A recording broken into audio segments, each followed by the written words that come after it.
ओम नमः शिवाय। नमस्कार मित्रों, आप सभी को देवगढ़ चैनल पर स्वागत है। आपने महसूस किया होगा कि जो लोग अच्छे कर्म करते हैं वो परेशान रहते हैं, वहीं जो बुरे कर्म करते हैं वो खुशी से रह रहे होते हैं। अच्छे कर्म करने वाले परेशान होते हैं कि आखिर उन्हें इतनी परीक्षा क्यों देनी पड़ रही है, जबकि जो अधर्म की राह में हैं वो खुश हैं और जिंदगी का लुत्फ उठा रहे हैं। अगर आपके मन में भी ये सवाल आया है तो आज हम आपको इसका जवाब देंगे। ये जवाब वो है जो भगवत गीता में लिखा है और श्री कृष्ण ने अर्जुन को दिया था। भगवत गीता में वर्णित कथा के अनुसार जब भी अर्जुन के मन में कोई दुविधा होती थी तो वो श्री कृष्ण के पास पहुंच जाते थे। एक बार की बात है, अर्जुन भगवान श्री कृष्ण के समीप आकर कहा कि वो दुविधा में हैं और इसका जवाब वो श्री कृष्ण से चाहते हैं। श्री कृष्ण ने पूछा कि क्या सवाल है। अर्जुन ने कहा, मुझे ये जानना है कि अच्छे लोगों के साथ हमेशा बुरा ही क्यों होता है, वहीं बुरे लोग खुशहाल दिखते हैं। अर्जुन के मुंह से ऐसी बातें सुनकर श्री कृष्ण मुस्कुराए और कहा, मनुष्य जैसा सोचता है और महसूस करता है वैसा कुछ नहीं होता है, बल्कि अज्ञानता की वजह से वो सच्चाई नहीं समझ पाता है। अर्जुन उनकी ये बात समझ नहीं पाए। इसके बाद श्री कृष्ण ने क्या कहा वो जानते हैं। श्री कृष्ण ने अर्जुन से कहा, पार्थ, मैं तुम्हें एक कथा सुनाता हूँ, उसे सुनकर तुम समझ जाओगे कि हर प्राणी को उसके कर्म के हिसाब से ही फल मिलता है। प्रकृति हर किसी को अपनी राह चुनने का मौका देती है। अब वो मनुष्य की इच्छा पर निर्भर करता है कि उसे धर्म की राह चुननी है या अधर्म की। कथा शुरू करते हुए श्री कृष्ण ने कहा, एक नगर में दो पुरुष रहा करते थे। एक पुरुष व्यापारी था जिसके जीवन में धर्म की बहुत महत्ता थी। वो पूजा पाठ में यकीन रखता था। वो हर रोज मंदिर जाता था और दान धर्म भी करता था और हर रोज भगवान की पूजा करता था। वहीं दूसरा पुरुष बिल्कुल विपरीत था। वो हर रोज मंदिर तो जाता था लेकिन पूजा करने नहीं, बल्कि मंदिर के बाहर से जूते चप्पल चुराने।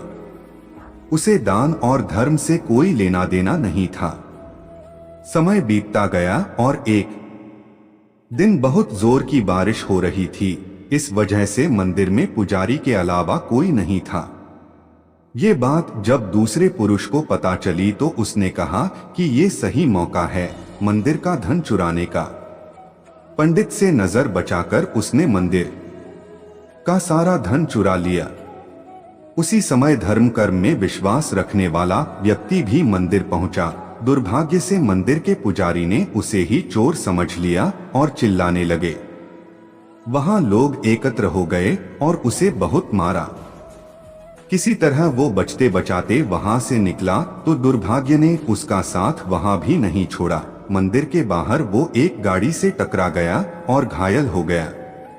फिर वो व्यापारी लंगड़ाते हुए घर जाने लगा तो रास्ते में उसकी मुलाकात उस पुरुष से हुई जिसने मंदिर से धन चुराया था। उसने कहा, आज तो मेरी किस्मत चमक गई, एक साथ इतना सारा धन मिल गया। ये सब देखकर उसे बहुत बुरा लगा और उसने अपने घर से भगवान की सारी तस्वीरें निकाल दी। कुछ सालों बाद दोनों की पुरुषों की मृत्यु हो गई। मरने के बाद जब दोनों यमराज की सभा में पहुंचे और भले पुरुष ने दूसरे व्यक्ति को देखा तो उसे बहुत गुस्सा आया।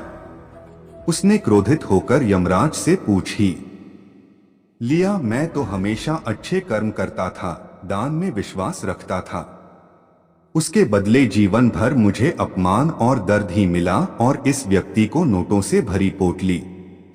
आखिर ऐसा भेदभाव क्यों? इस पर यमराज ने कहा, पुत्र, तुम गलत समझ रहे हो। जिस दिन तुम्हारी गाड़ी से टक्कर हुई थी वो दिन तुम्हारे जीवन का आखिरी दिन था, परंतु तुम्हारे अच्छे कर्मों की वजह से तुम्हारी मौत सिर्फ एक छोटी से चोट में बदल गई। तुम इस दुष्ट व्यक्ति के बारे में जानना चाहते हो? दरअसल इसके भाग्य में राजयोग था।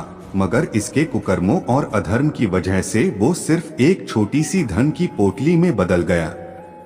कथा सुनाने के बाद श्री कृष्ण अर्जुन से कहते हैं, पार्थ क्या अब तुम्हें तुम्हारे सवाल का जवाब मिल गया? ऐसा सोचना कि भगवान तुम्हारे कर्मों को नजरअंदाज कर रहे हैं, ये बिल्कुल भी सत्य नहीं है। भगवान हमें कब क्या किस रूप में दे रहा है मनुष्य को समझ में नहीं आता है।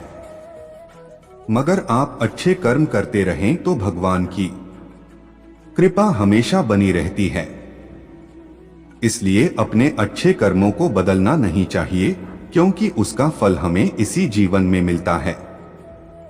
इसलिए मनुष्य का फर्ज है कि वो हमेशा अच्छे कर्म करते रहें, क्योंकि श्री कृष्ण ने गीता में भी बताया है कि किसी के द्वारा किया गया कर्म बेकार नहीं जाता है, चाहे वो अच्छा हो या बुरा।